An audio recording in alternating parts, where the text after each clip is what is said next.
So cutting plywood by hand can be a major problem for home woodworkers. And this is something I've spent a fair bit of time thinking about, just because I tend not to use power tools and I have to cut a fair bit of plywood. I find that the lines, even if you're very careful with your drawing lines, it can be really hard to cut plywood straight. So what I've been doing lately to help with this is building this sort of jig or guide, whatever you want to call it, in order to cut very straight lines in plywood. Right here, just by example, I'm using this 1/2-inch birch plywood, and you could see here's a 2-inch piece that was cut straight through, quite square. It is 3 feet long, pretty good.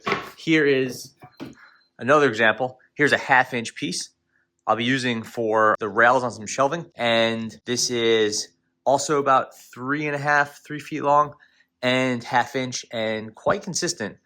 And again, is it perfect? Probably not. It's not what you would do with a table saw, but given what I've done in the past and done either just with a drawn line or with a single-sided guide, this system has been working out really well for me.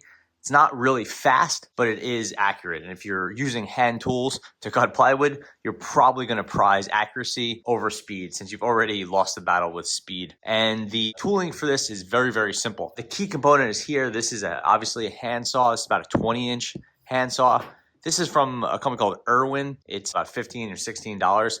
This is what they would consider to be a combination saw. So it's not a rip saw or a cross saw. I think it has the sort of attributes of both, which is good for plywood because the wood is going both ways in plywood, depending on the layer. I also have some clamps, which we'll get into in a second, and 2 very straight pieces of wood. In this case, I'm using this painted pine here. This stuff's pretty tough. It's white on the outside, it's painted, and that means you could see if you're digging the pine. If you're not straight and you're messing up this white paint, then you know something's wrong. And I just have a cheap stand here, just 2 sawhorses and a piece of old 3/4-inch plywood on top of it. So the system is really simple. Basically, you are going to put your work stand down, put your piece of plywood on top of it. It's going to be hard to work with a full sheet, a 4x8 sheet of plywood. That's always the case, whether you're using hand tools or not. Right now I have a 1/4 sheet, which this is left over from a different job.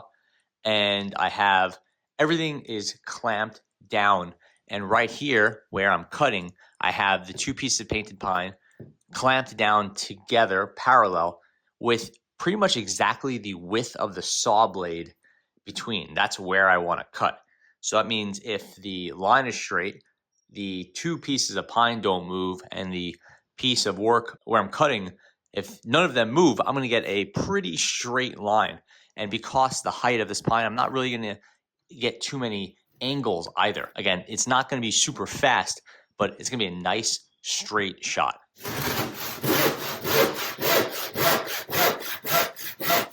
Here's that clamp selection again. You have your quick action clamp right here. And these are pretty handy, just a standard woodworking clamp. This one's only about, I think, 12 inches, kind of just the cheap guy from Irwin. And then over here is that locking clamp. Again, this is the kind of a cheaper one. This will get the job done. Here's the other one I have. This is a Craig. This would come with a sort of when you're doing some cabinet making or something like that. It's not giant, nothing too fancy, nothing too expensive. And this will allow you to reach over to clamp down these further pieces. Here's the setup. This piece is still attached, but you'll see I drew this 1/2-inch line, clamped this piece here, clamped the other piece on the other side. I was able to grab even this 1/2-inch strip with my clamp. So that was really good. Nice straight shot down there. And now all I have to do is go to the other end and cut this long piece off, and I'm good to go. Because using plywood, you will get a little bit of roughness here on the edges, and then a little bit of maybe some tearing right here on the cutting edge.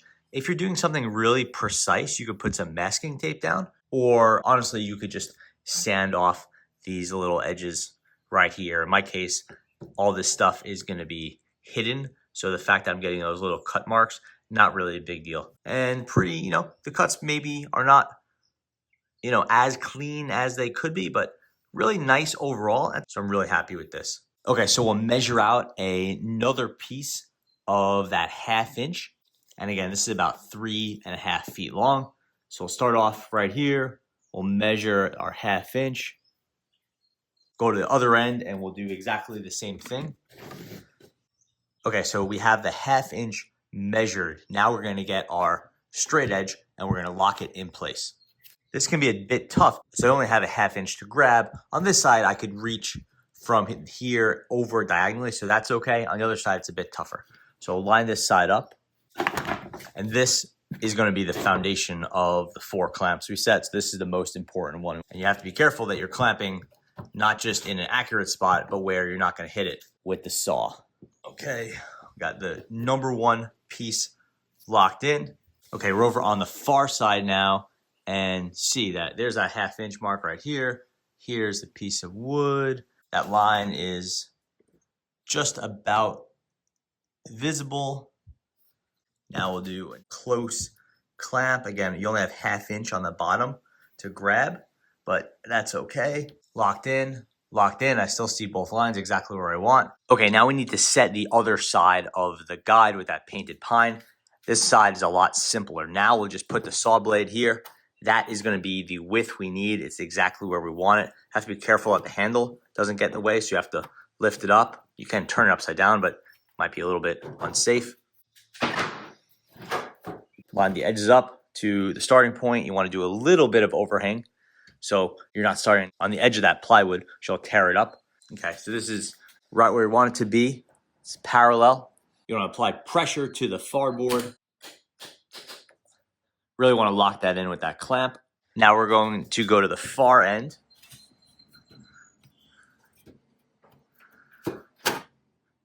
Open it up, put the blade in, apply pressure on the far end.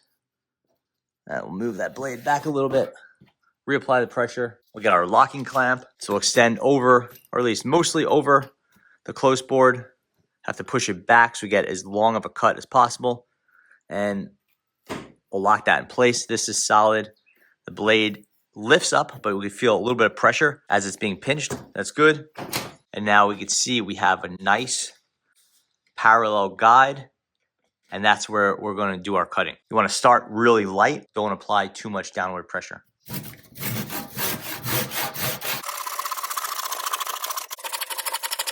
It can be easier if you switch up the angle and you have a guide cut, which is low, and then a distance cut, which is moving you ahead more, at more of a higher angle.